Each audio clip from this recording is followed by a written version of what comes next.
নমস্কার বন্ধুরা, তো আজকে আমি আবার একটা রেসিপি আপনাদের সাথে শেয়ার করতে চলেছি, সুজির স্পঞ্জি রসগোল্লা।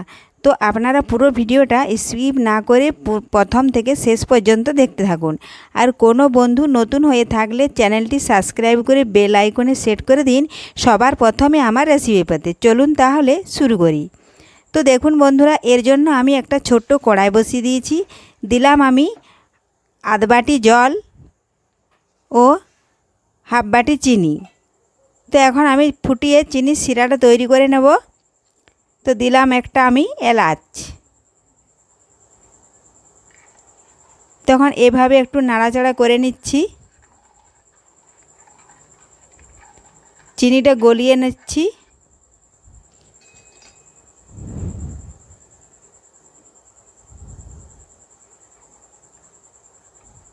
এভাবে নাড়াচাড়া করতে করতে দেখুন ফুটে গেছে। জল ফুটিয়ে ভালোভাবে একটু চিনির শিরাটা বানিয়ে নেব।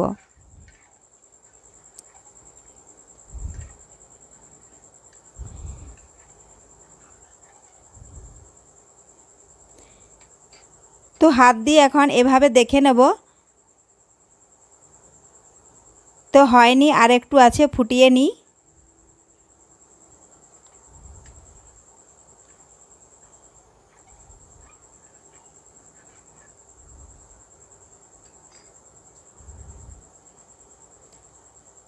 তো হয়ে গেছে বন্ধুরা, এখন নামিয়ে নিলাম। তো এখন আমি আবারও একটা কড়াই বসিয়ে দিচ্ছি। তো কড়াই ভালোভাবে গরম হয়ে গেলে দেব আমি 1 চামচ ঘি।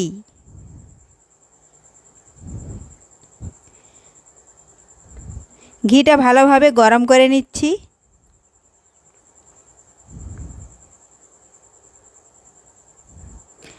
তো গরম হয়ে গেছে, এখন দিলাম হাফ বাটি সুজি। তো সুজি এখন ভালোভাবে নাড়াচাড়া করে সুজির কাঁচা গন্ধটা যেন চলে যায় একটু ভেজে নিচ্ছি।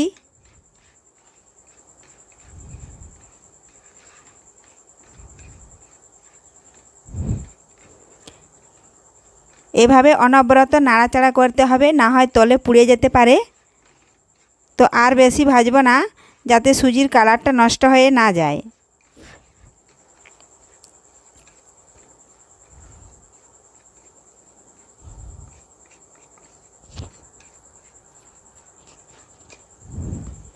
তো এখন আমি এর সাথে দিয়ে দিলাম 1 বাটি লিকুইড দুধ।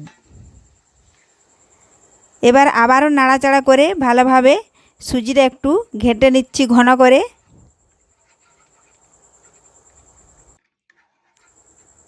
তো দেখুন বন্ধুরা, সুজি এভাবে অনবরত নাড়াচাড়া করতে করতে দেখুন অনেকটাই ঘন হয়ে এসছে। এবার আবার একটু নাড়াচাড়া করে আবারও ঘন করে নেব।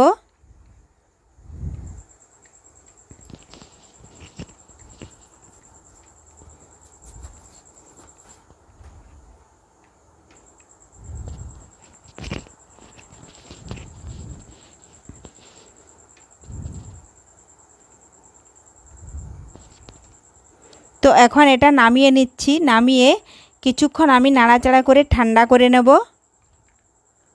ঠান্ডা হয়ে গেলেই একটা আমি অন্য কাঁসাতে তুলে নেব।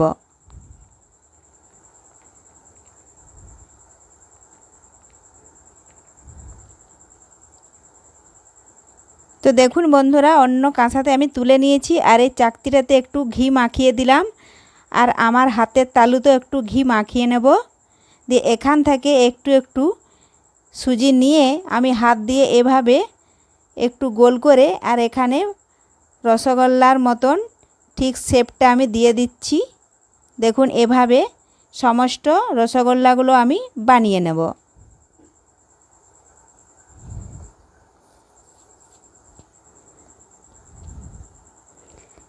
এভাবে একবার দেখলে যে কেউ বানাতে পারবেন, তাহলে আর দোকান থেকে কিনে আনার কোনো দরকার নেই, বাড়িতেই বানিয়ে নেবেন খুব সহজেই।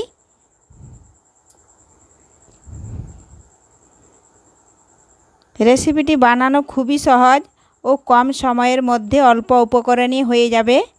তো দেখুন বন্ধুরা, আমার সমস্ত রসগোল্লাগুলো বানানো হয়ে গেছে। এখন আমি গ্যাস ধরিয়ে এখানে চিনির রসের মধ্যে রসগোল্লাগুলো দিয়ে দিলাম, দিয়ে একটু ফুটিয়ে নিচ্ছি। দেখুন কত বড় বড় হয়ে গেছে ও ফুলে উঠেছে। তো এইভাবে আপনারা বাড়িতে খুব সহজেই এই সুজির স্পঞ্জি রসগোল্লা বানিয়ে নিতে পারবেন। এখন নামিয়ে নেব। তো আজকের রেসিপি আপনাদের যদি ভালো লেগে থাকে লাইক ও শেয়ার করতে ভুলবেন না অবশ্যই। ফিরে আসছি পরের ভিডিওতে, দেখা হবে। ধন্যবাদ।